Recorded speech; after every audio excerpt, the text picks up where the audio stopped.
So just so you guys know who I am Ty's brother, been working with him for 10 years. I'm popping on this call to finish it up.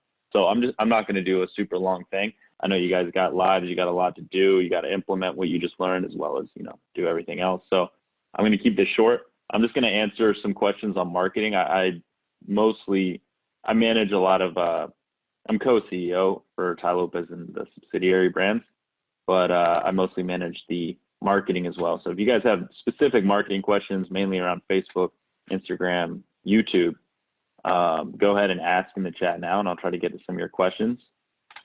I'll try to keep this 10 or so minutes. Ben, there was one that Ty started to answer. Maybe you can finish it, about cannabis and products that are restricted to Facebook and YouTube.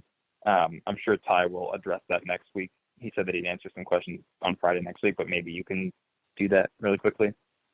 What specifically, like compliance on cannabis on Facebook? Like where else to advertise for things like cannabis? Like what other avenues are there? If you want to stick to Facebook and YouTube, that's probably fine too. Yeah, if you're trying to get away with running something that you can't run on the big two, Facebook and YouTube, you got to get creative.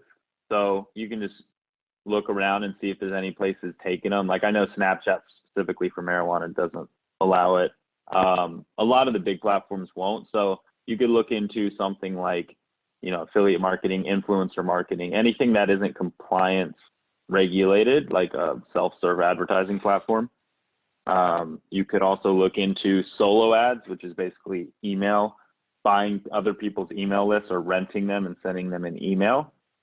Someone just said, he said renting email.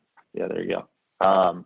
So yeah, like getting other affiliates to push your product, reaching out, ClickBank's a big affiliate network. Getting to know people, going to traffic and conversions every year. It's a big conference with tons of marketers, and you can go network with people and find people who are big affiliate marketers, and you'll get tapped into that network. So yeah, it's just, if you're trying to do anything that's not compliant, like firearms, sometimes dating, you have to get more creative.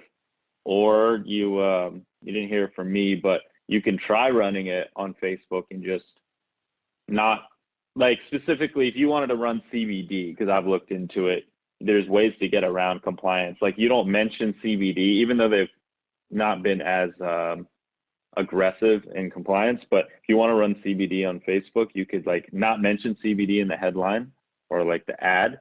And then when someone clicks, then it goes to a page that gets them to basically put in there. It still doesn't mention CBD, but it gets them to put in their email for like top 10 ways to heal pain.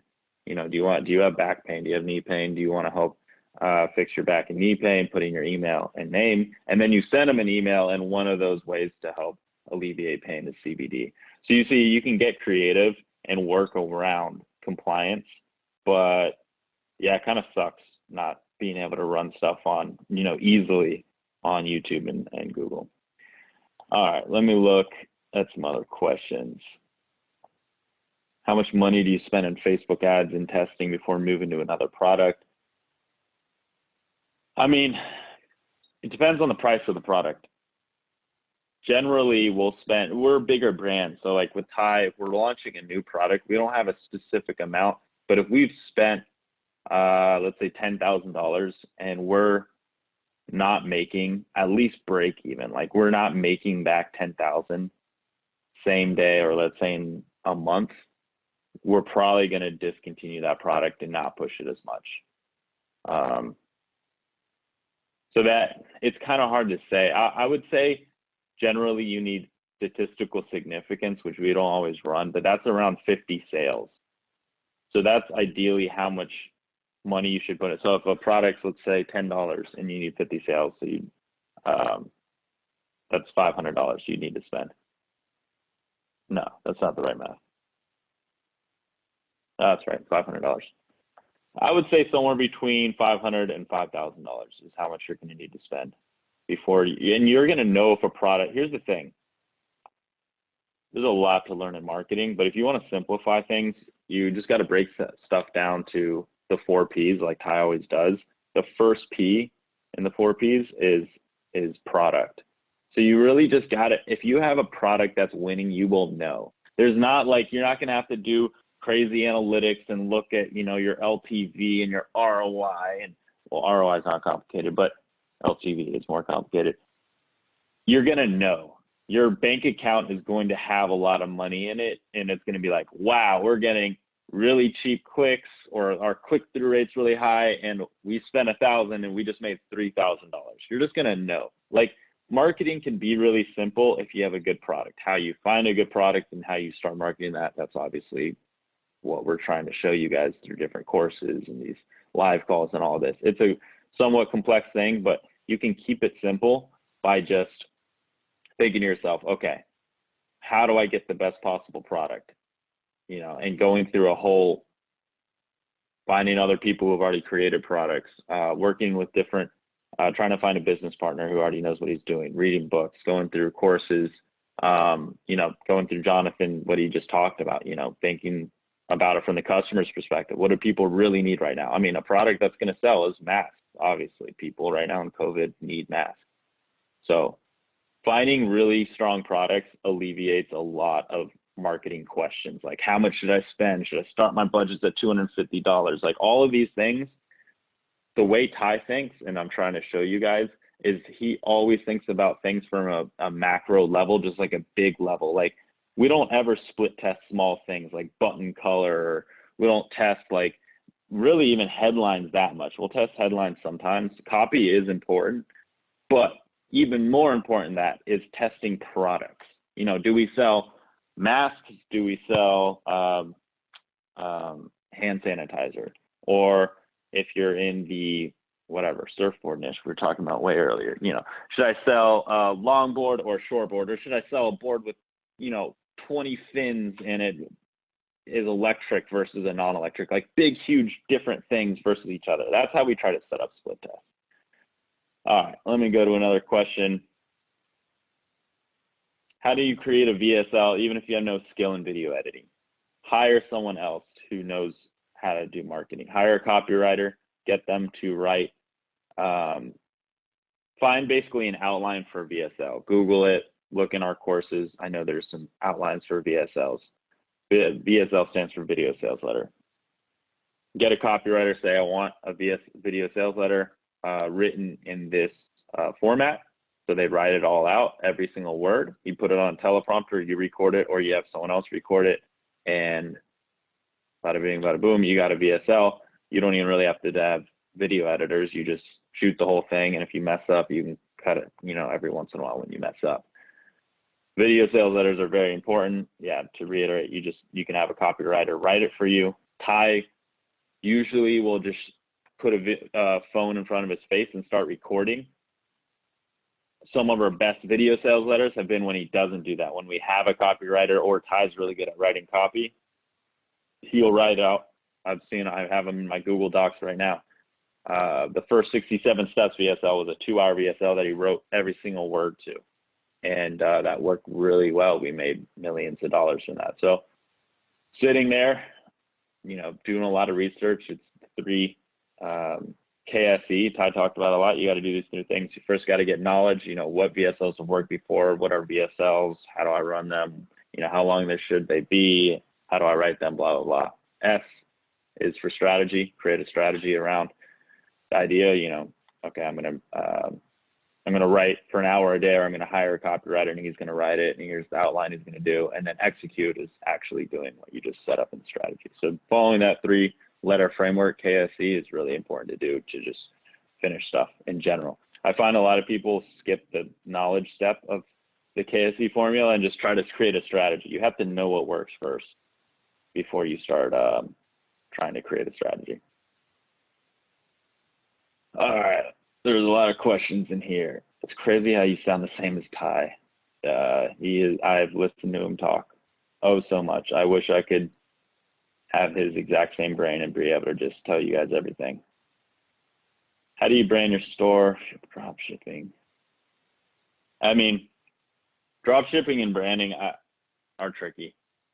I would say it's harder because in general, drop shipping, you might be moving from domain to domain because you're like when I did drop shipping, we used multiple domains to set up multiple PayPals, and Facebook would disable one of our ad accounts, and then we had to use a whole new domain. So then you're not staying with the same brand. So I would say that's not always the case. That's how it was for me. It can be tricky when you're drop shipping big numbers. If you're doing small, like $1,000 a month spend or $5,000 a month spend, create a logo, start advertising on Facebook and YouTube. If the product's good, you'll have that logo there. People start seeing it again. You want something people are talking about. Branding's a whole long talk, but start with a logo, start with a good name, start with something that is memorable to people, that they're going to repeat to other people, that they're going to want to share, that they'll get the product and be like, wow, that was awesome. How we grew Tai Lopez to the brand it is partially just through a lot of advertising, through really good content on YouTube and Facebook, through meticulously written emails to the email list, through 16 hours of work a day for years. It's not easy, but not all of you guys are trying to create a 9-figure brand or brands.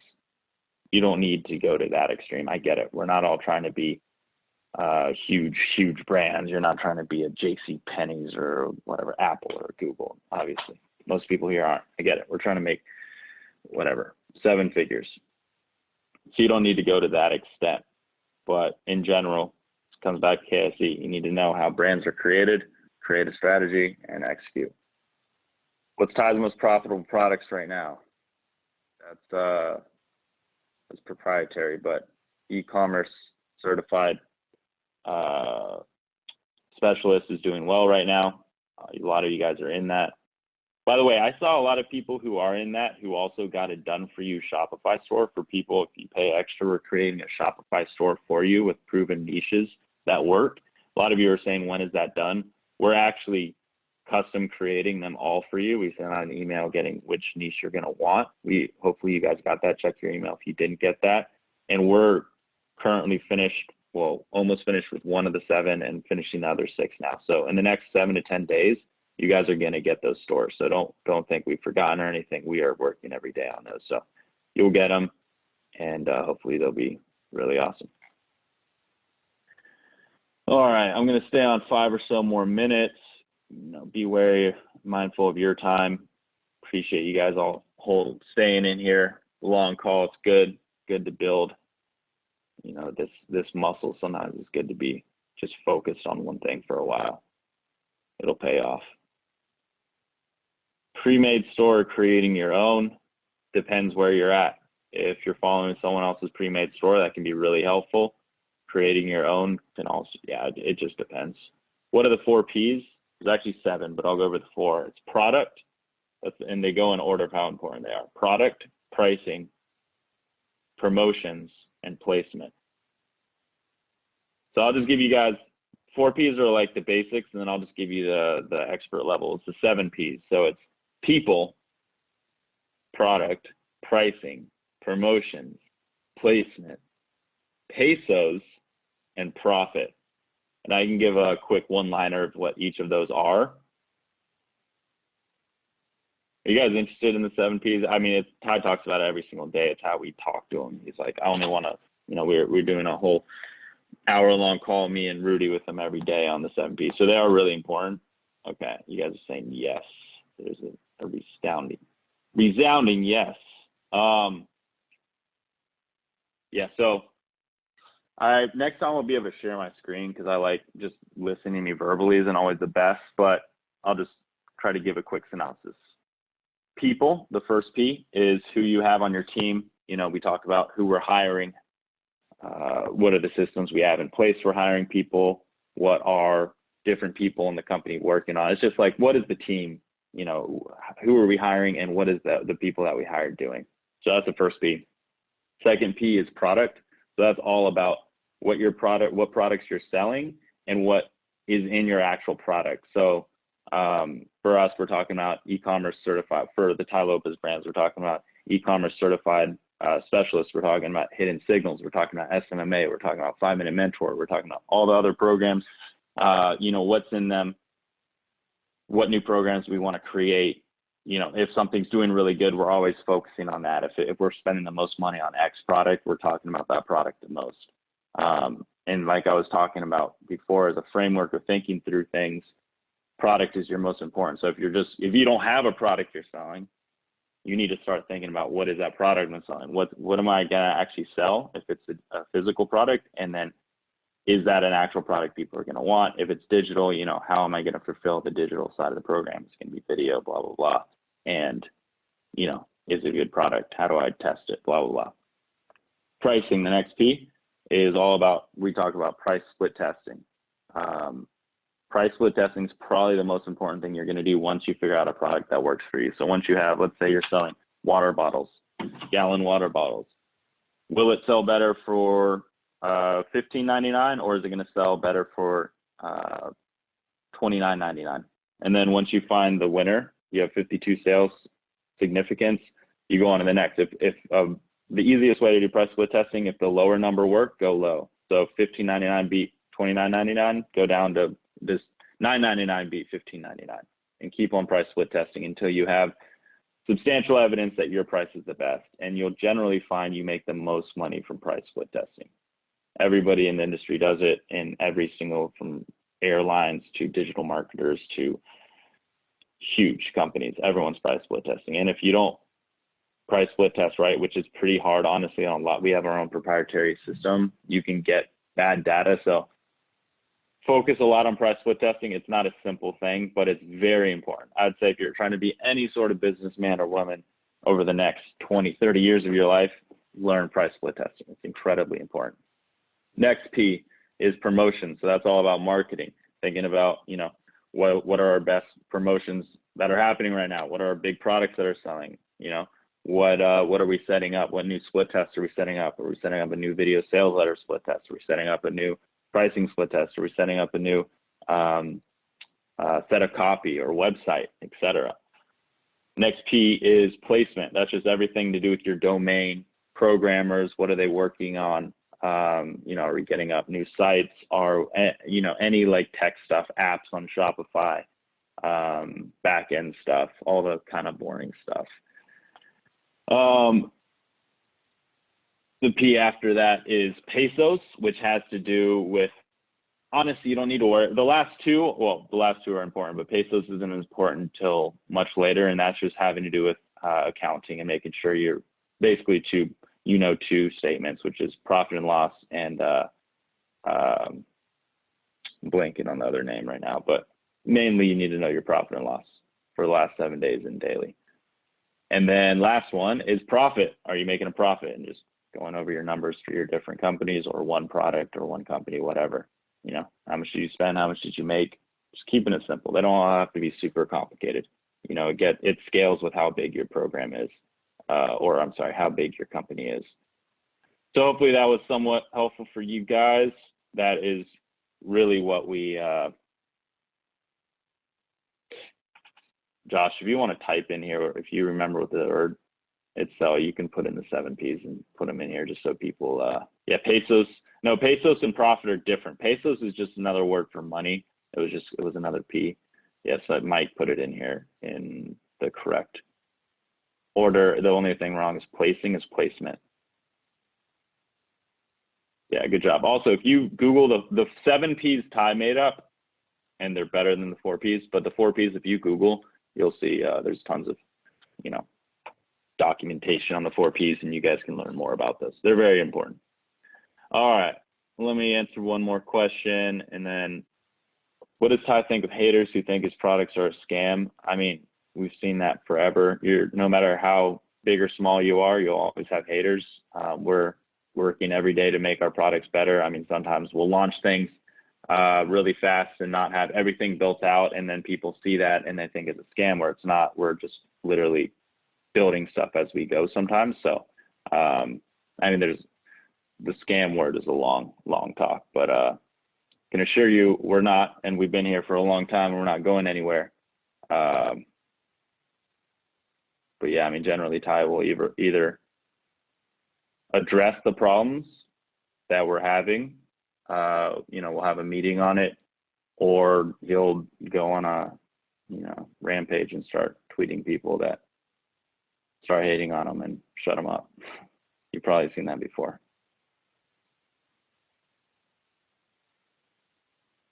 Someone who said KFC was what again? Oh, KSE. KSE, knowledge, strategy, execution. If you look up KSE Ty Lopez, you'll probably, he's definitely talked on it. He used to talk on it a lot. It's actually a good framework I use all the time. Number 6 was pesos. 5 was placement.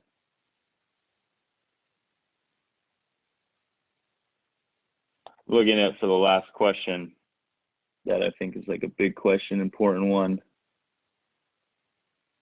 Okay, well, we'll go with this one. For one product store on Shopify, is having a very long page better than having a small, straight to the point product page? I'll leave you guys with this idea because it's answering those questions just straight up. You'll never get a good answer. Very long, very short. It depends on your product. Either one could win. What Ty tried to install in me at a young age and continues to, yesterday he was just telling me this, don't try to anticipate what the winner is going to be. You have to get in the mindset of how do I split test everything? Just split test, split test, split test, split test, split test, split test, split test. Everything in your life should be a split test experiment, and everything in business should be. So figure out how you can split test. Sometimes it's a little tricky on Spotify or Shopify, but there's definitely ways to do it. A long page versus a short page. See which one works better. And going through KSE, that framework, knowledge of what's worked before is the first, is K. So you got to think of what's worked before. You could start with that as your control, meaning what you're going to start with, and then come up with a hypothesis, learn the 7-step scientific hypothesis, and go through that formula of like, okay, what's a good hypothesis? What I'm going to try to beat it with? Okay, a long page, which I think those are good tests, long or short, and then you test it. So don't try to anticipate. Don't try to anticipate. It'll get you in trouble. All right, I'm going to leave you guys. This has been a long one, but good. I hope that was really helpful for everyone.